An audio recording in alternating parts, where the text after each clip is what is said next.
Suiqasdlar ham ko'pincha bolani eshitmaslikdan kelib chiqadi-da.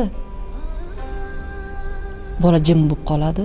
O'sha qabrlarda, ularni qabrida nima yotibdi bilasizmi? Eshitilmagan qalbi yotibdi. Amalga oshmagan orzular yotibdi.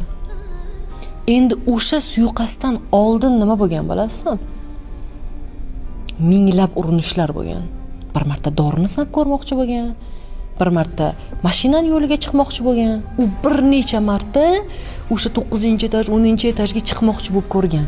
Minglab urinish. Minglab fikr ketgan xayoldan o'zini o'ldirishlik uchun. Lekin eshitilmaydi. Millionlab tanishimiz bor, lekin bir muammo boshingizga tushsa, telefon qilib turib, "Kel, meni eshit, meni tushun" deydigan odam yo'q.